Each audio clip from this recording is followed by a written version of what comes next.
வைகாசி விசாகம் 2025 எப்போது? அன்றைய தினம் முருகப்பெருமானின் அருளை பெற எப்படி நாம் வழிபட வேண்டும் என்பதை நீங்கள் தெரிந்து கொள்ளலாம். வைகாசி விசாகம் என்பது ஸ்ரீ முருகப்பெருமானுக்கு அர்ப்பணிக்கப்பட்ட மிகவும் புனிதமான நாளாக போற்றப்படுகிறது. ஸ்ரீ முருகப்பெருமானின் பிறந்த நாளை நினைவு கூறும் வகையில் இந்த நாள் கொண்டாடப்படுகிறது. 2025ஆம் ஆண்டு வைகாசி மாதத்தில், அதாவது ஜூன் 9ஆம் தேதி திங்கட்கிழமை இந்த விழா வருகிறது. ஜூன் 8ஆம் தேதி பகல் 2:10 மணிக்கு துவங்கி ஜூன் மாதம் 9ஆம் தேதி மாலை 4:40 வரை மட்டுமே விசாக நட்சத்திரம் இருக்கிறது. ஆனால் ஜூன் 10ஆம் தேதி பகல் 12:27 மணிக்கு தான் பௌர்ணமி திதி துவங்குகிறது. இதனால் ஜூன் 9ஆம் தேதி நாள் முழுவதும் விசாக நட்சத்திரம் உள்ளதால் வைகாசி விசாகம் விரதம் இருப்பவர்கள் அன்றைய தினம் விரதம், வழிபாடு, பூஜைகளை தாராளமாக மேற்கொள்ளலாம். வைகாசி விசாகத்தன்று விரதமிருந்து முருகப்பெருமானை வணங்கினால் பகை விலகும், துன்பம் நீங்கும். இந்நாளில் கூடை, செருப்பு, மோர், பானகம், தயிர் சாதம் முதலியவற்றை ஏழைகளுக்கு தானம் செய்தால் திருமண பேறு கிட்டும், குழந்தை பேறு உண்டாகும், குலம் தழைத்து ஓங்கும், ஆபத்துகள் அகலும். பொதுவாக குழந்தை வரம் வேண்டுபவர்கள் ஸ்ரீ முருகப்பெருமானுக்கு சஷ்டி திதியில் விரதம் இருப்பார்கள். அவர்கள் முருகப்பெருமான் அவதரித்த வைகாசி விசாகத்தன்று விரதமிருந்து வழிபட்டால் அடுத்த ஆண்டு வைகாசி விசாகத்திற்குள் நிச்சயம் குழந்தை பேறு ஏற்படும் என்பது நம்பிக்கை.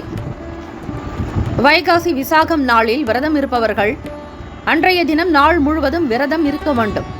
அவ்வாறு இருக்க முடியாதவர்கள் ஒருவேளை உணவு மட்டும் சாப்பிடலாம். மற்றவர்கள் பால், பழம் சாப்பிட்டு விரதம் இருக்கலாம். முருகப்பெருமானுக்குரிய 6 எழுத்து மந்திரங்களான ஓம் சரவண பவ, ஓம் முருகா என்பவற்றில் ஏதாவது ஒன்றை சொல்லலாம். திருப்புகழ், கந்தசஷ்டி கவசம் படிக்கலாம். வைகாசி மாதத்தில் வரக்கூடிய விசாக நட்சத்திரத்தில் இந்த விழா சிறப்பாக கொண்டாடப்படும். பெரும்பாலான முருகன் கோவில்களில் வைகாசி விசாகம் 10 நாள் விழாவாக கொண்டாடப்படுகிறது. வைகாசி விசாகத்தன்று பல பக்தர்கள் பால்குடம் மற்றும் காவடிகளை ஏந்தி ஸ்ரீ கந்த பெருமானின் அருளை பெற ஸ்ரீ சுப்பிரமணியர் கோவிலுக்கு பாத யாத்திரை மேற்கொள்கின்றனர். அறுபடை வீடுகள் மட்டுமின்றி பிற முருகன் ஆலயங்களுக்கும் ஏராளமான பக்தர்கள் சென்று வழிபடுவது உண்டு. அவ்வளவு சிறப்பு வாய்ந்த வைகாசி விசாகம் மிக அற்புதமான நாள். வைகாசி விசாகத்தன்று சந்திர பகவானானவர் துலாம் ராசியிலிருந்து விருச்சகத்திற்கு செல்ல இருக்கிறார். தற்போது உள்ள சூழலில் குரு பகவானும் புதன் பகவானும் மிதுனத்திலே கூடியிருக்கிறார்கள். எப்போதுமே குரு பகவான், புதன் பகவான் கூடியிருந்து அதே சூழலில் விசாக நட்சத்திரத்தை 5ஆம் பார்வையாக கண்ணுற்றுவிட்டால் அது ஒரு பெரிய நன்மையை தரும் என்பது அனைவரும் அறிந்த ஒன்று. அதுபோன்ற நன்னாளிலே மனதார ஸ்ரீ முருகப்பெருமானை வழிபட்டு முருகா, முத்துக்குமாரா, வடிவேலா, ஷண்முகா, கந்தா, குகா, கடம்பா, கார்த்திகேயா, ஷண்முகத்து வாழ் அரசே என என் அப்பனே என்று மனதார வழிபட்டுவிட்டால் எப்பேரும் துயரே ஆகினும் அது பொடிப்படும் என்பது ஆன்றோர் வாக்கு. தற்பொழுது இருக்கக்கூடிய கோச்சார அமைப்பின்படி கேத்து பகவானானவர் சிம்மத்திலும் கும்பத்திலே ராகு பகவானும் வீற்றிருக்கிறார்கள். கும்பம் என்று சொன்னால் பானையை குறிக்கும். அதே போல சந்திரன் என்பது பாலை குறிக்கும். துலாம் ராசியானது 2 தோளில் சுமக்கக்கூடிய காவடியை குறிக்கும். எனவே வைகாசி விசாகத்திலே பால் குடம் எடுப்பது, காவடி தூக்குவது எல்லாமே ஏதோ ஒரு வகையிலே ஸ்ரீ முருகப்பெருமானை போற்றக்கூடியதாக அமைவதோடு பெரிய பரிகாரமாகவும் திகழ்வதை நாம் நம் அனுபவத்தில் இந்த நாளில் உணரலாம். பொதுவாக ராசிக்கு 8வது இடத்திலே சந்திர பகவான் செல்வது சந்திராஷ்டமம் என்று சொல்லப்படுகிறது. இந்த சந்திராஷ்டமத்திற்கு பல்வேறு பரிகாரங்கள் சொல்லப்படுகின்றன. ஆனால் மிகச்சிறந்த பரிகாரம் எதுவென்று தெரியுமா? முருகப்பெருமானை வழிபடுவதுதான். கும்பம் என்று சொல்லக்கூடிய பானைக்கு நேர் எதிர் இடமான கடகத்திலே பால் என்று சொல்லக்கூடியது ஸ்ரீ சந்திர பகவானை குறிக்கும். பால்குடம் ஏந்தி அருகில் உள்ள முருகப்பெருமான் ஆலயத்திற்கு சென்று மனதார அவனை வேண்டி பால் அபிஷேகம் செய்ய செய்ய உங்களுடைய ஜாதகத்தில் உள்ள கால சர்ப தோஷம், கண்டக தோஷம் உள்ளிட்ட எப்பெரும் தோஷமும் சந்தோஷமாக மாறும். 18 புராணங்களில் மிகப்பெரிய புராணம் என்று சொல்லக்கூடிய ஸ்கந்த புராணம் அரியதொரு நன்மைகளை முழுமையாக அருளும். அதனால்தான் கந்தப்பெருமான் நமது சொந்த பெருமான் என்று சொல்வார்கள். சுக்குக்கு மிஞ்சிய மருந்துமில்லை, சுப்பிரமணியனுக்கு மிஞ்சிய தெய்வமும் கிடையாது. எனவே எப்பொழுது நீங்கள் முருகா என்று மனதார வழிபடுகிறீர்களோ அன்று முதலே உங்கள் வாழ்க்கையில் பெரும் நன்மைகள் சேரத் துவங்கும். ஜாதக ரீதியாக 6ஆம் இடம் என்பது கடன், வம்பு, வழக்கு, நோய்களை குறிக்கும். 6ஆம் இடம் வயிற்றையும் குறிக்கும். ஒரு பழமொழி உண்டு, லங்கனம் பரம ஔஷதம். எப்பொழுதெல்லாம் விரதம் இருக்கிறோமோ அந்த விரதத்தின் பயனாக ஆரோக்கியம், ஆயுள், ஐஸ்வர்யம் பெருகும் என்பது நமது ஆன்றோர் வாக்கு. சிவாய நம சிவாய நம என்று நமசிவாய மந்திரத்தை உச்சரித்தால் சங்கடங்களை தீர்த்து விடுவான் முருகப்பெருமான். முருகப்பெருமானுக்கு பிடித்தவர்கள் யார் தெரியுமா? யாரெல்லாம் சிவ மந்திரத்தை பாராயணம் செய்கிறார்களோ, சிவபெருமானையும் அம்மையையும் வழிபடுகிறார்களோ, சிவ நாமத்தை மனதார அவர்களுடைய வாழ்நாள் முழுவதும் உச்சரித்துக் கொண்டிருக்கிறார்களோ, அவரை ஸ்ரீ முருகப்பெருமானுக்கு மிகவும் பிடித்தவராக, அவருடைய கருணையை முழுமையும் அவர்களுக்கு கொடுப்பவராக இருப்பார். அந்த வகையில் ஸ்ரீ முருகப்பெருமான் அவதரித்த நாளிலே விரதம் இருப்பது ஆரோக்கியம், ஆயுள், ஐஸ்வர்யத்தை கொடுக்கும். அன்றைய தினம் ஸ்ரீ கந்த பெருமானை வழிபட முடியாவிட்டாலும் முருகா என்று மனதார ஒருமுறை சொன்னால் போதும், மனமுருகி நமக்கு அருள் பாலித்து விடுவான் அந்த முருகப்பெருமான்.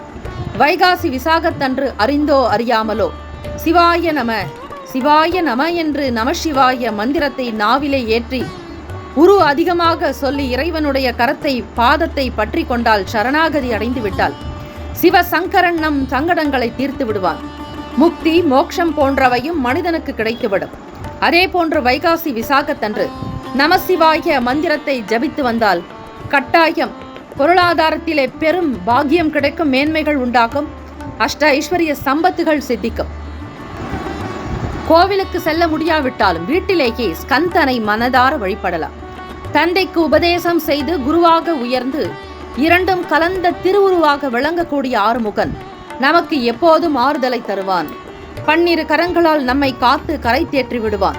அப்படிப்பட்ட தூயவன் மயிலோனை வீட்டிலேயே மனதிலே நினைத்து ஓம் சரவண பவாய, ஓம் சரவண பவாய என்று ஸ்ரீ குரு குகனை 108 முறை அழைக்கலாம்.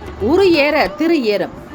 அதிக எண்ணிக்கையில் உச்சரிப்பவர்களுக்கு ஸ்ரீ முருகப்பெருமானுடைய திருவருளோடு அம்மையப்பனின் அருளும் சிவ குடும்பத்தாருடைய ஆசியையும் நீங்கள் பரிபூரணமாக பெற முடியும்.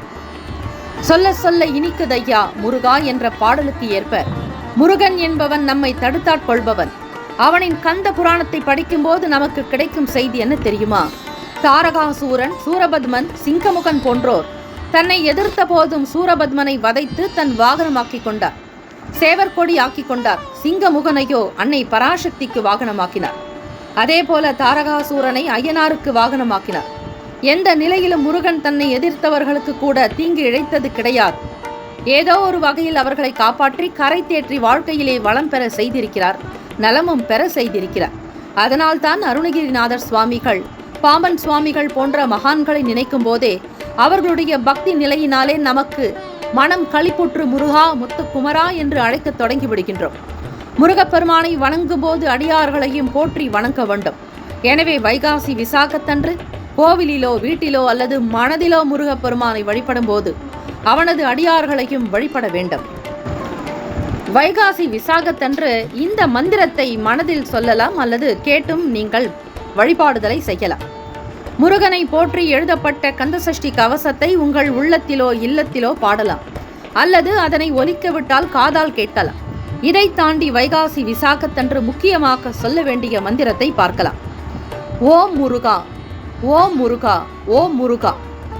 நமஸ்தே நமஸ்தே மகாசக்தி பானே, நமஸ்தே நமஸ்தே லசத் வஜ்ர பானே, நமஸ்தே நமஸ்தே கடிஞாஸ்த பானே, நமஸ்தே நமஸ்தே சூடா விஷ்ட பானே.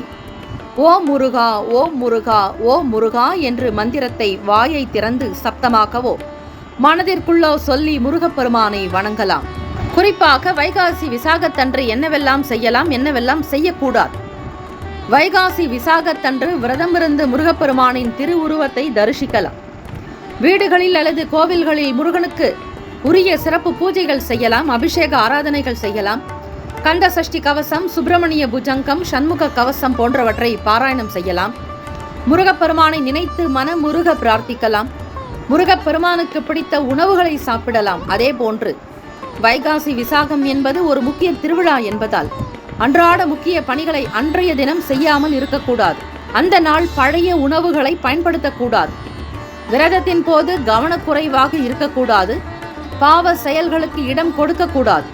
இப்படிப்பட்ட விஷயங்களை பின்பற்றி இந்த வைகாசி திருநாளில் முருகப்பெருமானை நினைத்து வழிபடுங்கள். முருகப்பெருமானுடைய அருளும் ஆசையும் உங்களுடைய குடும்பத்திற்கே சித்திக்கும், வம்சம் செழிக்கும், குலம் தழைத்தோங்கும். வாழ்த்துக்கள். வாழ்க வளமுடன். உருவாய் அருவாய் உளதாய் இலதாய் மறுவாய் மலராய் மணியாய் ஒளியாய் கருவாய் உயிராய் கதியாய் விதியாய் குருவாய் வருவாய் அருள்வாய் குகனே என்று வழிபடுங்கள்.